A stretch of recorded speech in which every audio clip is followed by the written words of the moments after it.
Hello everyone, welcome back to my channel. So today we are starting another interesting topic. We have already completed Unit 1 Introduction to Environmental Studies. If you haven't watched that video yet, the link is given in the description.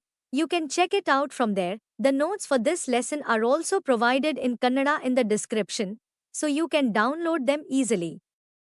Today we are beginning Unit 2, and the first important concept is the ecosystem. This word was first introduced in 1935 by an English ecologist named A.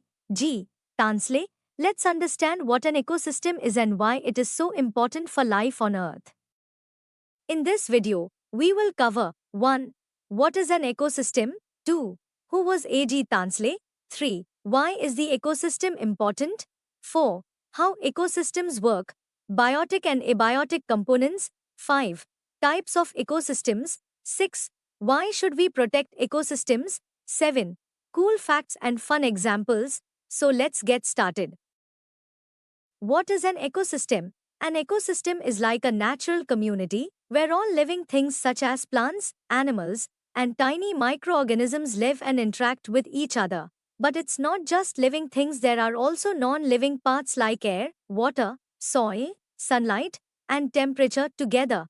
These living and non-living parts form one big system where everything works together and depends on each other. Example: think of a pond. In a pond ecosystem, you have fish, frogs, insects, and tiny plants living in water. The water, sunlight, oxygen, and minerals are the non-living parts. Fish eat insects, frogs eat fish, plants use sunlight to grow, and all waste materials help feed bacteria in the water. Everything is connected.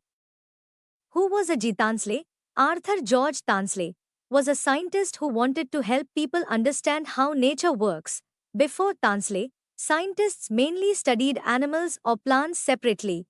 But Tansley realized that to understand nature's balance, we must study both living organisms and their physical environment together. So, in 1935, he created the term ecosystem to explain this complete system of life and environment.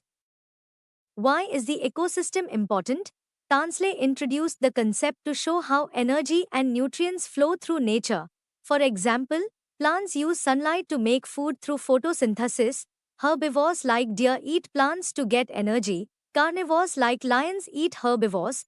When animals produce waste or die, decomposers like fungi and bacteria break down the matter, returning nutrients to the soil. These nutrients help plants grow, continuing the cycle. This cycle of energy and matter keeps ecosystems healthy and balanced. Example: in a forest, trees provide shelter for animals, animals spread seeds which help new trees grow, dead leaves decay and provide nutrients for the soil. It's a big circle of life. How ecosystems work: biotic and abiotic components. Ecosystems have two main parts: biotic components, all living things like plants, animals, fungi, and microorganisms. Abiotic components, all non-living things like sunlight, water, temperature, air, and minerals. These components constantly interact. For example, rain helps plants grow, plants produce oxygen that animals breathe. Animals release carbon dioxide that plants need to make food, and bacteria decompose dead matter to recycle nutrients.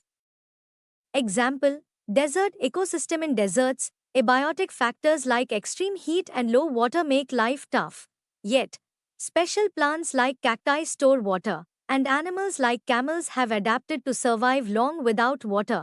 This balance allows the desert ecosystem to survive. Types of ecosystems. Ecosystems can be divided into two main categories: natural ecosystems. These occur naturally without human help. Examples include forests, oceans, coral reefs, deserts, lakes, and grasslands. And artificial ecosystems. These are created and maintained by humans like farms, gardens, fish ponds, and city parks. Example: a coral reef ecosystem is home to thousands of fish species, corals, and sea plants, all living together in the ocean. A farm ecosystem includes crops, animals like cows and chickens, soil, water, and sunlight managed by farmer. Why should we protect ecosystems? Healthy ecosystems provide us with many benefits. They give us clean air to breathe and fresh water. They produce food like fruits, vegetables, and fish. They help control climate by storing carbon and regulating rainfall. They provide homes for many animals and plants, keeping biodiversity alive. They recycle nutrients and waste naturally. If ecosystems are destroyed, for example by pollution or deforestation, these life supporting services get harmed and can threaten our own survival. Cool facts and fun examples. Did you know that a single tree can support hundreds of different kinds of animals and insects? Coral reefs, often called the rainforests of the sea, are some of the most diverse ecosystems on Earth. Tundra ecosystems have animals like polar bears and Arctic foxes that survive in freezing cold conditions. Urban ecosystems like city parks provide green spaces for humans and animals to live and relax. So, that's the amazing story of the term ecosystem and how everything in nature is connected. Thanks to A.G. Tansley, we now understand that living things and their environment work together as a team. It's important for us to protect our ecosystems so that life on Earth can continue to flourish. Thank you so much for watching.